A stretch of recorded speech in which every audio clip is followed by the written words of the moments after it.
Sorry about that. My technology went down right at that last kind of 60 seconds where we were wrapping up.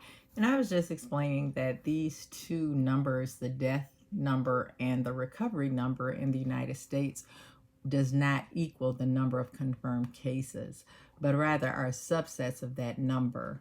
And I was just closing to say that the more tests that we're able to get done, the larger the denominator, and what we'll be able to shift to is really looking for antibodies.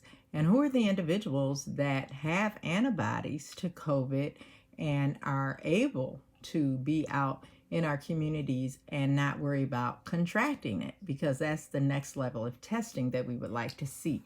At this point, it has just been too fast of a process to have antibody testing that would be able to, what some of you may know, a word titer. We wouldn't be able to TITER have a titer where the antibodies to the COVID-19 would actually be able to tell us how strong a person is as it relates to their level of antibodies against COVID-19.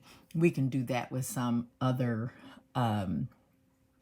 immunizations that have been around for a long time, like our MMR. We can look at that and say, hey, you know what, you need to come in, or you need to get a Hep B booster because your titer is low if you're working in a healthcare environment. So we want to be able to get to the point where we know individuals who are at risk and those who aren't, because their bodies have developed the antibodies against COVID. So then there are individuals who have gotten COVID and have had a mild case of it and now have antibodies, so then they won't get it again, hopefully.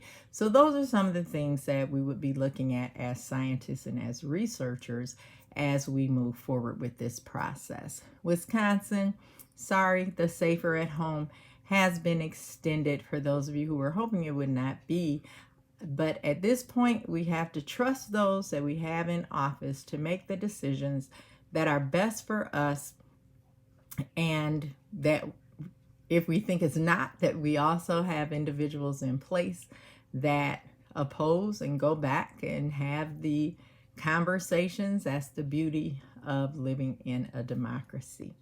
But as I'm just wrapping up for today, it is Thursday, April 16th, 2020. Because we're in the world, let's be good citizens. If there's additional information that you would like to see me present, or if this has just been helpful, make sure to let me know, because it is my goal to serve you in the best way possible while we remain safer at home.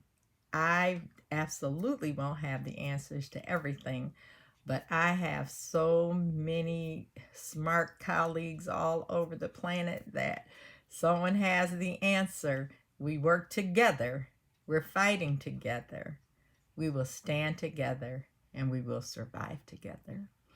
It is a pleasure to be your coach and colleague, Dr. Brenda Bowers. Until soon, love and peace.